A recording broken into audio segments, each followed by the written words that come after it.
Hello guys, आज हम करेंगे एमीटर, कॉमन एमीटर फॉलो। सो ये आपकी डायग्राम है।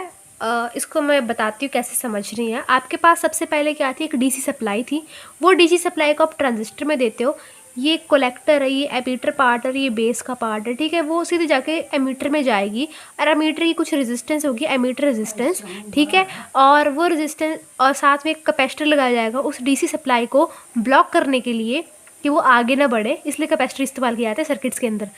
और ये आपका है V आउटपुट हमें यहाँ पे मिल जाएगी। कैसे मिलेगी? जब आपके पास एक IE, देखो RE है तो मतलब IE करंट फ्लो करेगा, ठीक है। IE करंट फ्लो करेगा तो RE के पास जाएगा, वोल्टेज ड्रॉप हो जाएगा। वोल्टेज ड्रॉप जो होगा वो IE RE की फॉर्म में होगा, जो कि आउटपुट में भी मिल जाएगा। सेम यही चीज़ जो होंगी वो मैं फीडबैक करूँगी वापस इस चीज़ के अंदर, इनपुट फेज़ के अंदर। और कैपेसिटर C1 जो होगा वो भी यहाँ पे DC को ब्लॉक करेगा, जो बचा होगा थोड़ा बहुत।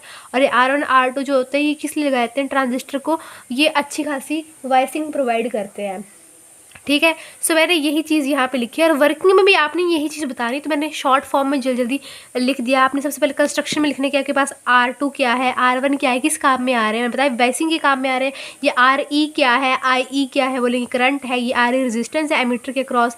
C1 C2 क्या है, जो कि मतलब कैपेसिटर से जो कि ब्लॉक कर रहे हैं डीसी को। आपकी V आउटपुट क्या है, जहाँ पे आपकी इसकी पूरे वोल्टेज ड्रॉप की यहाँ पे मिलेगी, फिर वो फीडबैक की जाएगी। ये सारी जो राम कहानी है वो आपने यहाँ पे बतानी है। नाउ सेकंड डायग्राम कैसे बनाओगे मैं इसकी? सबसे पहले हमारे पास ये जो VCC हो गई, डीसी सप्लाई जो होगी, ठीक है, इसको मैं VCC बोलूँगी। इस डीसी सप्लाई में मैं स्टार्टिंग में एक अगर लोड रेजिस्टेंस लगा दूँ, ठीक है, उस डायग्राम से थोड़ी सी अलग होगी। लोड रेजिस्टेंस मैंने लगा दी। ये आपके पास ट्रांजिस्टर है, ठीक है।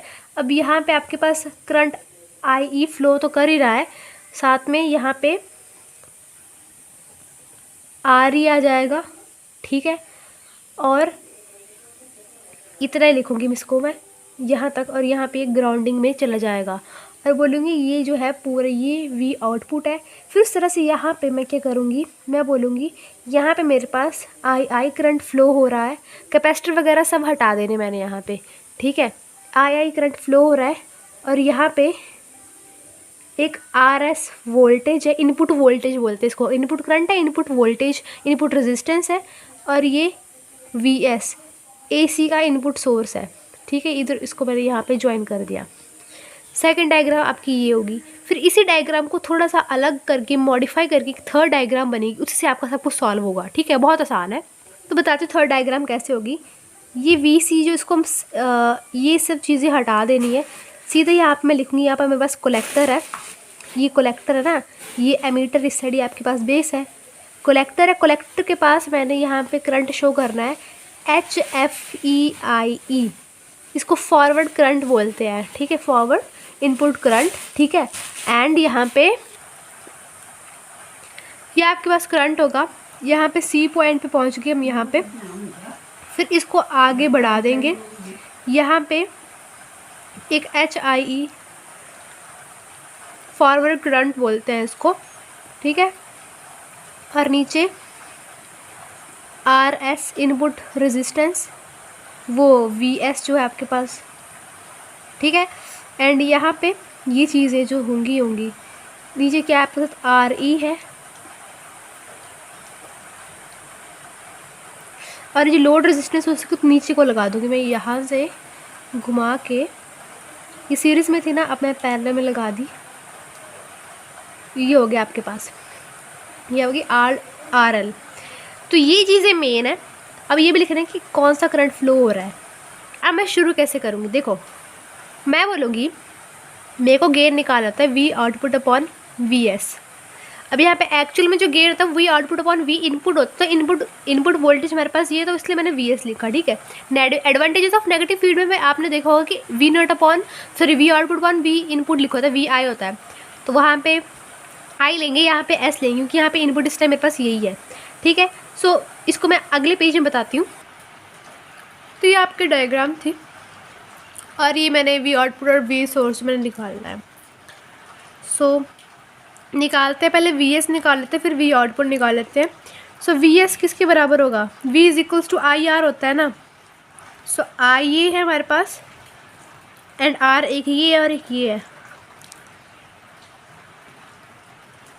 इकट्ठा लिख दिया मैंने इनको, ठीक है। सिमिलरली वी आउटपुट निकालनी है तुमको, सो आई ये है और आर ये है, इसमें ये वाला नहीं लेंगे हम।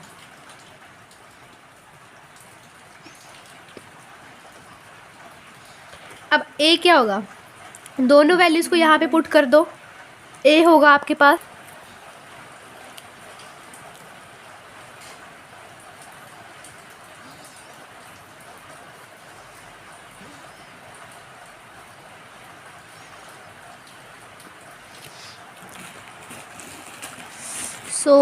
इससे ये कैंसल,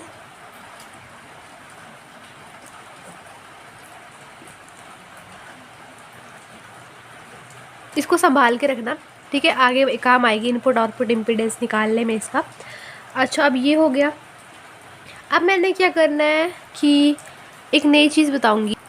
नई चीज़ मतलब वैसे नहीं है, मतलब आपको पता है कि आपके पास ये गेन क्या होता है, A/1 प्लस ए बीटा। तो जो बीटा होता है उसको हम 1 मान लेते हैं, तो यहाँ पे बीटा मैं नहीं लिखूंगी आगे, ठीक है, बीटा इज इक्वल्स टू 1 हो जाएगा।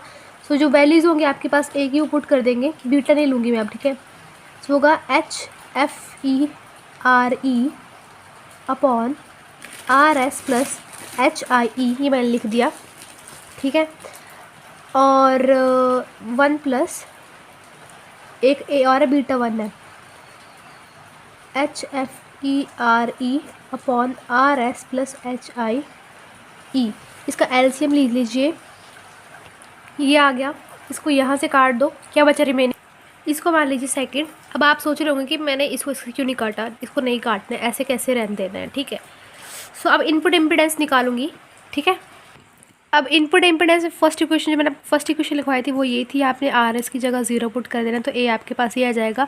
अब इसको ना आगे से मतलब कि क्रैम करने की चीज़ है, ठीक है, समझने की भी है पर मैंने तो क्रैम ही करा है, ठीक है, तो वो ज़्यादा अच्छा है समझने से, क्यों इतना दिमाग ख़राब करना। तो देखो हमने ना एक बार नेगेटिव फीडबैक, एक वोल्टेज वाला फीडबैक था हमारे पास, इनपुट इम्पीडेंस जो थी हमारे पास वोल्टेज के लिए। सो वोल्टेज के लिए हम क्या करते थे कि हमारे पास हम लेते थे ZIF इज इक्वल्स टू, वो हमारे पास इनपुट वो होती थी VS अपॉन II, और ZI लेते थे हम VI अपॉन II। फिर हम उस चीज़ को सॉल्व करते थे, कैसे करते थे सॉल्व की, जो VI होता था वो होता था VS प्लस VS माइनस लिखता था, क्योंकि फेस चेंज होता है यहाँ पे। सो यहाँ पे मैं कैसे लिखूँगी, वो होता था बीटा V0 और VI is equals to VS minus beta AVI। अगर आपको वो जो सर्किट बनाते थे ना मैं गेन का फिर बीटा का, अगर ये फीडबैक का आपको पता है तो फिर वैल्यूज़ याद करना तो बड़े आराम की चीज़ है। अगर नेगेटिव फीडबैक के एडवांटेज पढ़ लो तो आपका ये बड़े आराम से हो जाएगा, ठीक है। सो इसको इस तरफ ले आई, सो VI कॉमन हो गए, तो 1 plus a beta is equals to VS। So VS की वैल्यू आपको मिल गई, इस VS की वैल्यू को यहाँ ऊपर पुट कर दो। तो ZIF आपके पास क्या आता था कि VI 1 plus a beta upon II, और मैंने देखा कि ZIF से कि VI अपॉन II क्या होता है, ZI होता है, देखो ये है, और 1 प्लस ए बीटा। सिमिलरली यही चीज़ जो होगी मेरे पास यहाँ पे निकली है, यही चीज़ मैं यहाँ पे लिखती हूँ कि मेरे पास जो ZIF होता है वो ZI 1 प्लस ए बीटा होता है, ठीक है, और ये जो ZI होता है ना, ZI HIE होता है। सो बेटा ZIF is equals to HIE 1 plus a beta, और आपकी इनपुट इम्पीडेंस जो होगी ये सॉल्व हो जाएगी। कैसे, बस थोड़ा सा स्टेप रहा, जो आपके पास ए की वैल्यू है ना, बीटा हम 1 लेते हैं, ठीक है, जो ए की वैल्यू 1 प्लस ए क्या है आपके पास, ये चीज़ है, लिखो यहाँ पे HFERE एंड HIE। बस याद इतना रखना है कि HIE को हम क्या बोलते हैं, ZI, एंड ये चीज़ लिखनी होती है हमने इस चीज़ से, ठीक है। और ये चीज़ आपकी इनपुट इम्पीडेंस निकल गई। सिमिलरली अगर आपको निकालनी है output impedance, so output impedance में आपको इतना याद रखना पड़ेगा कि ZI जो होता है वो RE के बराबर होता है, सॉरी Z0 आउटपुट निकालना, तो Z आउटपुट जो होती है वो RE के बराबर होती है, ठीक है। और इस चीज़ को मैं निकाल के बताती हूँ इसी चीज़ से, मतलब वो चीज़ भी ऐसे सॉल्व होती है। यहाँ मैंने इनपुट आई लिखा, वहाँ पे आप ओ कर देना और ओ करके आपके पास ये आउटपुट इम्पीडेंस निकल जाएगी।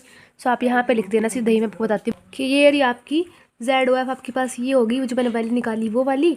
एंड ये आ रही है आपके पास ZO and R is equals to 1 plus a की वैल्यू लिख दी, V की वैल्यू भी 1 है एंड R जो है वो आपके पास क्या आ जाएगा, इसकी इधर एलसीएम ले लो, ये चीज़ बन जाएगी, मल्टीप्लाई डिवाइड कर दो कि RE से ये जाएगी। Thank you so much.